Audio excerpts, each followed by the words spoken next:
On December 8, a dog escapes the confines of his pet sitter's apartment. He is lost in unfamiliar territory. His owners are hundreds of miles away. He is a beautiful black lab named Jax, and this is his tragic story.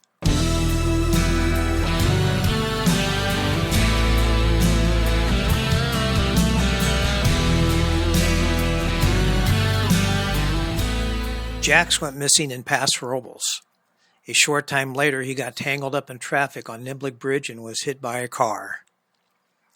Upon learning of Jax's plight, I set a trap near a hole he had dug under the fence where he had returned a few times. I stayed most of the night, but Jax did not appear. I returned to the apartment complex to ensure there was food and water for him and went over to look through the fence. And there he was, limping and dragging his leash. I loaded up the trap and drove down to the field below and set it up again. I drove back about 200 yards and waited for Jax to show up. About an hour later, he appeared. Leisurely walking, not showing any interest in the trap and the smelly food inside. When he got close to the trap, he lay down on the other side of the road and took a nap. After his nap, he finally showed interest in the trap and began circling it, as dogs often do. Jax, however, spent 40 minutes exploring the trap, wanting the food but afraid to enter. I could see it clearly. Jax was trap savvy. He would not go all the way in, stretching his body as much as possible to try and get a bite. It was a crushing disappointment. Each day that passes puts Jax at risk for hazards. I knew this would delay him being trapped.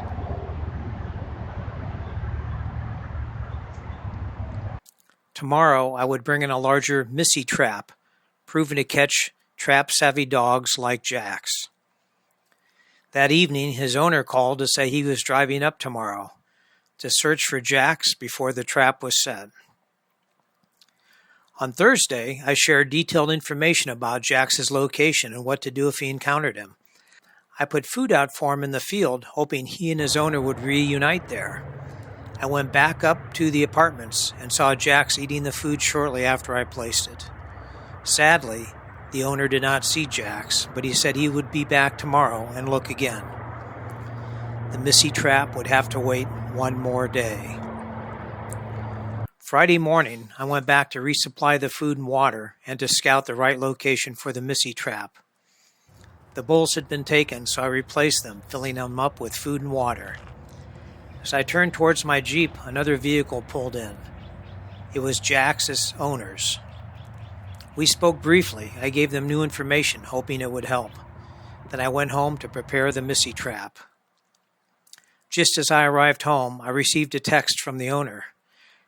I just saw a man who walks his dog here twice a day. He approached me crying. He said he found my dog. He said it's not good. I asked, did he give a location? He replied, yes, on the train tracks. I raced back to the field. There, near the tracks, were Jax's owners, visibly shaken. And there was Jax, deceased. This was the moment hope gave way to despair. His people had come expecting the best, only to find the worst. They are kind, loving souls. They had adopted Jax from a shelter a year ago. Jax was a happy, healthy dog, waiting to be rescued from his plight. Instead, the search ended in heartbreak. And there we were, the four of us, forsaken on the train tracks. In that instant, it felt as though the world had betrayed us all. If I had one wish, it would be for one more day.